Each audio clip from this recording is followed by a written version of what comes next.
What's up, nail fiends? Welcome back to another video. So today we are going right back to basics, and I'm going to be sharing with you guys my updated dry Efile manicure. So this is basically the Russian manicure technique, one of my favourite ways to do my nail prep. So I'm going to be sharing that with you guys, and also sharing with you how I create my acrylic base for my nail designs. So if you guys are interested for today's video, then just keep on watching. So my lovelies, diving right in with today's video, and I'm started by sanitizing my nails, and then I'm going in with my little cuticle tool here. This one I got in a set from Nail Artisan. It's actually a pinching tool on one end and this little cuticle pusher in knife on the other. I love it.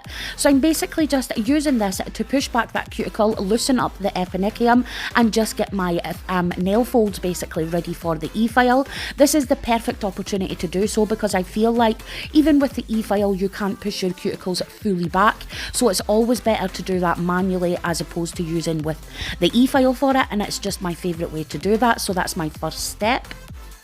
And then, like I said guys, I will switch over to my Efile. So I've recently updated my Efile. I am now using the Melodysusie Scarmander one. I absolutely love it. It's a portable Efile, rechargeable, and it's also cordless, so you could go ahead and use it without needing it to be plugged into a charger or anything like that. So I basically set that to a really slow speed, and the first Efile bit that I'm using is from Ink London, and this is their diamond cuticle bit.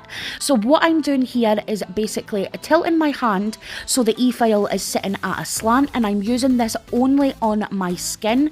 I do not go near the natural nail plate with that, and with this Efile bit, this is probably the one that I would say is most perfect for beginners because it's the one that you would at least hurt yourself with. But with that being said guys, you do have to be very careful that you're avoiding your natural nail and only focusing on the skin around the epinicium, the dry cuticle bit, and also the skin on your sidewalls. You never want to touch your natural nail with any of these cuticle bits. And then all I'm basically doing is repeating that process on all of the fingers, trying to get as much of that dead skin as I possibly can, pushing back those cuticles, and then I will go ahead and switch over to another Efile bit. So basically I just wanted to mention with you guys as well, all of the Efile bits I'm using are standard shaft sized, so they basically will fit any universal Efile, but you just want to remember when you're buying your Efile bits to always check with the manufacturer what size the shaft is, just to make sure they're not specifically made for a specific Efile bit. So definitely that's a little handy tip to have, because I have bought ones that are either too small or too big. And then when I'm finished with that first Efile bit, I will go ahead and switch over to my nail brush and give my hands a really good scrub, because sometimes you will mistake, I have done it in the past, but you will mistake the dust for dry skin and do far too much cuticle work. So just remember to give your nails a really good scrub in between each process, and that way you could see where the dry skin is and you can know what targeted areas you're going for. Then I'm going to go ahead and switch over to this cuticle ball bit. This one is also from Melodysusie. I got it in a set from Amazon. I will go ahead and leave that carbide set linked down below for you guys. It is freaking awesome. I love it. So this little ball headed bit has sort of got, like, if you could see there when I'm zoomed in, it's got these little sort of jaggy bits to it. So again, it is not advised to go near the natural nail, but what this little tool is great for is getting under that nail fold and getting any of the dead skin that the larger tool didn't. It is really got a minute head, so it's perfect for getting into the sidewalls underneath that epinicium, and it really does a fabulous job of removing any of that dead skin or any of that unwanted areas. And again, I am just paying really close attention to the parts of my nails that I get extra dry, which, like I've said before, is at the top of my sidewalls and also just right at that very underside of my cuticle area. So I do like to pay close attention to there, just making sure I have got as much of that off as I possibly can. But what I will say is, with this little tool, I am doing a far better job of getting rid of the dry skin around my fingers, so I'm feeling like I don't have to do my nails as often as I used to, which is a great little thing to be in a sort of area where I could say that that my nails are getting a lot better. They've completely healed and they are back to normal. So yeah, I really do want to pay close attention that I don't damage them again. So I may seem like I'm a little bit anal when it comes to things like this, but you could definitely hurt yourself with an e-file, so you just have to be super careful and take your time. So now that I have basically did all of my cuticle work, as you saw guys, it was just a few simple steps, but I really feel like with the couple of little tools, I have got far much more of the dead skin off and I'm not experiencing lifting as much. But speaking about lifting, I am going to be now going in and doing my natural nail plate. So for my very first step, that's to go ahead and etch my nail plate, meaning that I am going to be removing all of the surface shine. And this little tool here is actually a new tool that I got. Is from Gelish. It's basically got these little sticky tabs on one end that are basically like a fine grit, and they're great for removing the surface shine on your nail, but it will also help push back the cuticles and any of that skin that you have possibly not got with the e-file. This little tool is handy for that as well. So I just take this extra step because, like I said, I was prone to lifting, so I do go ahead and make sure I have completely prepped and primed my nail properly. So that's basically what I'm doing here, just etching the nail plate and removing the surface shine. And then once again guys, when I'm finished with that part, I go ahead and take my scrubbing brush again and really give my fingers a good scrub, making sure I'm just removing as much of that dust as possible.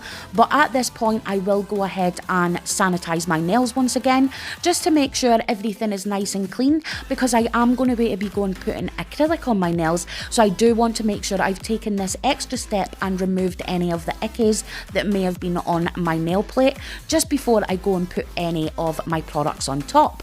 So I just wanted to give you guys a little bit of an update, an up close look at my nails once I have completely prepped and primed and ready for my acrylic application.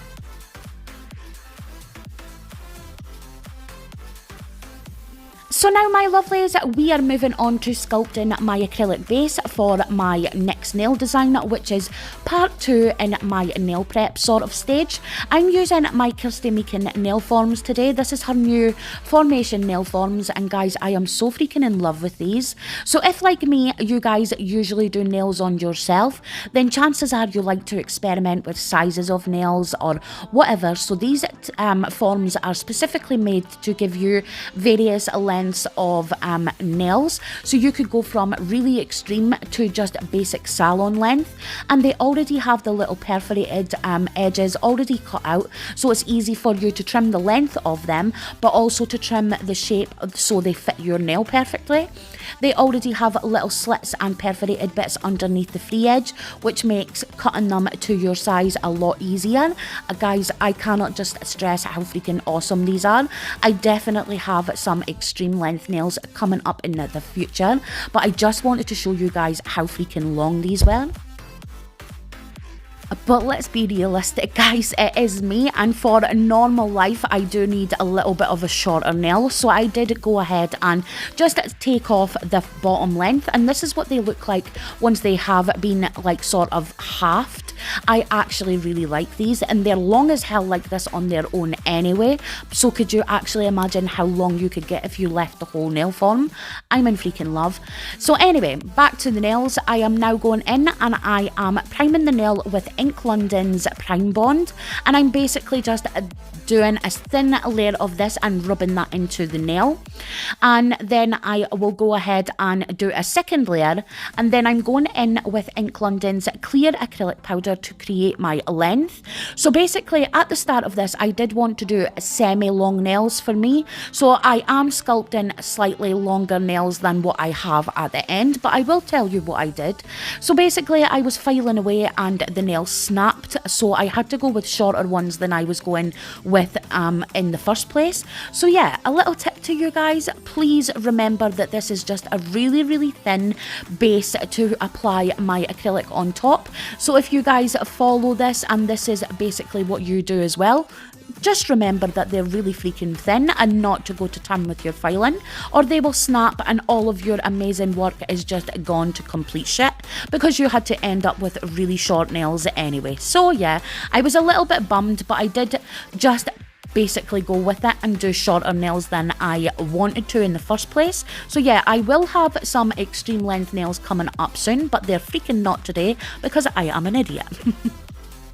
So anyway guys, back onto the nails, and as you can see, when I'm sculpting my thin base, I basically start with the length first.